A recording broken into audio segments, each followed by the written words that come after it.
Туугандар, азыр биз могу комуздун элеси чүрүлгөн айтылуу пирсте жүрөбүз.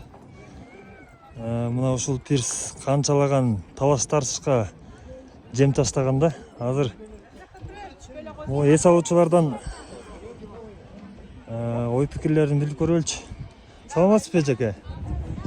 Могу пирс боюнча оюңуз кандай? Кандай болуптур? Баягы талаш тартыштар көп жүрбөдүбү? Комузду мынтип пирс кылбаш керек депчи. Сонун кыргыздын комуз деген кыргыздын эмеси да. Инструменти. Ооба. Сонун элдин баарына жагып атат бул жерчи. Мантип эми дүйнөгө таанылат да. Комузубуз, комузубуз. Кааласа. Жактыбы сизге? Жакты. Биз атайын ушу комузду көрөбүз деп келдик. Эжеке, сиз сүрөткө чөбөрдүн астында бир сүйлөп коюңуз. Бул пирс кандай болуптур? Комуздун үлгүсүндөгү. Аябай жакшы. Биз башта да келген болчук. Анда бул комуз жок эле. Мына быйыл атайын келдик. Жалал Абадтан келдик. Жакшы. Анан ушул комуздун баардык түзүлүшүн көргөнбүз да. Эми каршы чыккандар да көп болбоду. Ошо боюнча кандай ойдосуз? Эми ар кандай ойлор болот да. Кээ бирлер чындап эле жүрөгү ооруйт да. Эми комуз тебеленип калды деп ойлошсо керек да. Ал эми чындыгында эми тебеленбейт эми ушу. Жыйынтыгы жакшы эле болду, Жакшы, жакшы. Жакшы. Жакшы, саламаттаңыздар. Кандай жактуу пирс? Кандай болуптур? Албетте бул өзгөчө ошол кыргыздын комуздун үстүндө курган жакшы идея да. Жакшы. Каршы болгондор көп болот эле да убагындачы. Мындай Facebook'тан билесиздер да, соц тармактардан жок комуз деген ыйык, аны деген тебелетпеш керек, аны пирс кылбаш керек деген ойлор көп жүрдү да. Анан азыр бияктан мындай элдердин ой пикирлерин сурап коелучу деп жүрөм да. Жок, аябай жакшы. Тиги комузубуз деген алба чет жүргөн, ал жаңактан эме болуп туруп, ал өзүнчө болуп атпайбы? Четилип, а эми бул өзүнчө баягы кооздук үчүн жасалгандан кийин эмнеге жаман? Жакшы да аябай. Улуттук аспап, ооба да. Көп эмелер ушундан деле билишет да, мына кыргыздын комузу экен. Тааныбат, формасынан делечи. Менимче маяка бир мындай түшүндүрүү эмесин тактасын илип койсо болмок экен, Бул пирс комуздун үлгүсүндө, 3 тилде жазып, ошо комуздун формасында депчи. Аны да кылса керек эми. Мүмкүн болсо баардык пирстерди ушинтип койсо, кооздук да, кооз жакшы нерсе да.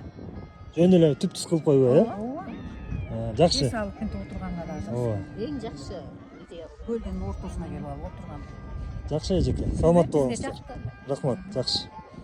Кандай болуптур? Отлично, өтө жакшы болуптур. Жактыбы? Жакты. Мындай жалпы жонунан сонун көрүнүп тур, Жакшы ойлорун айтып атышат. Жана андай каршы сөздөр айтылбады убагында. Билбейм, мен Уккан жоксузбу?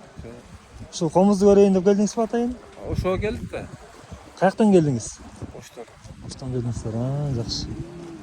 Ошо комуз деген мындай жерде жатпаш керек, муну тебелебеш керек деген сөздөр көп жүрдү да убагында. Комуз эмес да, бул комуздун немесин алганда. Үлгүсү эле, Комуз дээлеген жоксун да, үлгүсүн дээлеп атасың. Айырма бар да. Туура. Жалпы жонунан жакты. Жакты, эми окшотуп койсо болор элек да. Сен комуздан башка эмне бар эле? Башка кылсаң элдерге өзү кылган жакпайт. Кылбай койсоң жакшы. Бирөө бирдеке кылса айын табат, өздөрү эчтеке кылбайт. Жакшы болду. Саламатсыздарбы кыздар? Бул кишини билесиздерби ким экенин? Ушул билбейт. Ташкул Керексизов деген. Окулук фамилиясы ким экен? Бул киши айтып коеюн, Бул Рух Ордону курган киши ушул киши. Алам Ордону көрдүңөр беле? Аркы беттеги. Качы сайда. Аны да ушул киши курган да. 2021-жылы каза болгон бул киши, 73 жашында. Биле жүргүлө,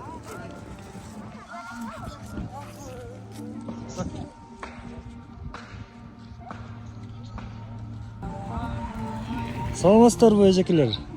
Кандай эс алып атасыздар? Жакшы шүгүр. Рух Ордо жагып атабы? Ооба да. Бул Рух Ордону ким салганын, качан салганын билесиздерби?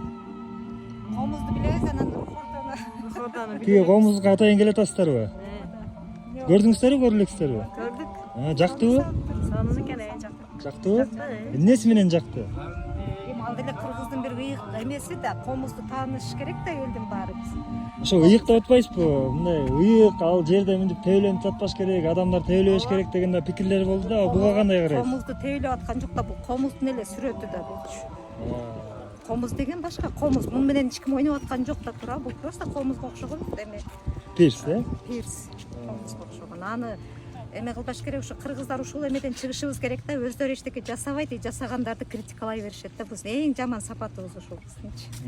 Баардык нерсени туура кабыл алсак, баардык жакшы болот. Мен оюм ошол. Сиздерге да жактыбы пирс эже? Жакты, сонун экен. Аябай сонун. Рухордочу биринчи жолу келип атасыздарбы? Мен мисалы үчүн биринчи жолу келдим. Мага аябай жакты. Биз жакында Өзбекстанга барып келдик эле. Кээ бир Өзбекстан жерине караганда сонун жасалыптыр. Ушуну уюштурган адам өзү молодец экен. Билесизби ким уюштурганын? Жок. Мына түз барсаңыздар, тиги жакта Ташкул Керексизов деп турат тенеке. Ошол Ташкул Керексизов деген киши ушул жерди негиздеген. Ошол киши жылдары мен так эсимде жок, ошон үчүн калп айтпай турайын да. Бирок курган киши ушул. Ошону айтып койгула. Анан Жазып койгула, ошону бир жергечи кирип келатканда биз ошону. Ооба, бияқта гидтер жүрөт, сурасаңыздар, анан аркы өттө Тескейде. Обязательно гидтен жазып койгула, чоң кылып, Рухордо мынанчанчы жылы мынандай киши менен курулган депчи. Ооба, жарайт. Тескейде Аламордо деген көрдүңүздөр беле? Жок, Аламордо бар. Ал Аламордо бияктан 2 эсе чоң. Кайсы жеринде ал? Кажисай жакта. Кажисай жакта. Укмуш эми ал бүтелек. Бүтпөй калып калды да. Аркы өздө. Аны деле уюштурган ушул кишиби? Ушул киши да. Анан баягы Кыргыз үйлөр, боз үйлөр турган жерби? атын атаса куту сүйүнөт дейт, ошол кишини айткым келди да. Эмгегинчи кандай жерди таштап кетти бизге. Рахмат. Жакшы жасаңыздар. Ушундай инсандар көп болсо, анан баягыдай кылып неме айтмакчы, досум айтмакчы, ар ким өзүнүн неме мнениясын оңдосо, чын эле мамлекетибиз өнүгөт. Рахмат эжеке. Жакшы жасаңыздар. Чоң рахмат, Алла разы болсун. Ассаламу алейкум. Рухордо жагып атабы? Абдан жакшы. Кайсы жерден келдиңиздер? Биз Оштон келдик. Баткен. Канчанчы жол? Биринчи жолу келишиңерби? Рухордого биринчи. Жагып атабы? Так жакшы. Башта келдик. Аркы комуздун пирсин көрдүңүздөрбү? Кандай экен? Абдан жакшы. Жактыбы?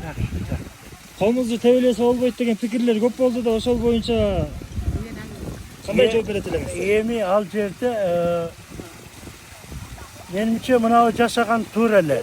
Тебелесе болбогон менен ол доска, аны башка эч нерсеге колдонсо болбойт. Мынау эгерде мындай тик тургузуп башка кылып көрсөтмөгө койгондо ол башка эле. Бул боюнча эми көпчүлүк эле адамдар туура эле пикирде болсо керек. Себеби доска коюп баса турган жерлери, башкалары баардыгы шарттуу туура эле түзүлгөн деп ойлойм. Жакшы туруңуздар.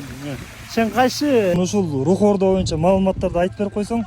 Рухордо өзү 2002-жылы курулган. 2008-жылы Чыңгыз Айтматов 2002-жылы курулган. 2008-жылы Чыңгыз Айтматов каза болгондон кийин ошонун атына курулуп кеткен. Андан кийин Аты берилген 2008-жылы, 2008-жылы. Билет басы кыргыз элине, кыргыз жандарга 350 сом, балдарга 12 жашка чейин 300 сом, 6 жашка чейин бекер болот. Иностранецтерге, туристтерге 500 сом уже. 500 сом. Мурда кимдин карамагында болчу? Азыр кандай? Мурда деген бул частный компания болчу. Ташкул жана Закыш Керексизов основатель болчу. Андан кийин уже мамлекетке өтүп кеткен. Ошондон кийин билет басы түшүп калган. Мамлекетке өткөнүнө канча убакыт болду?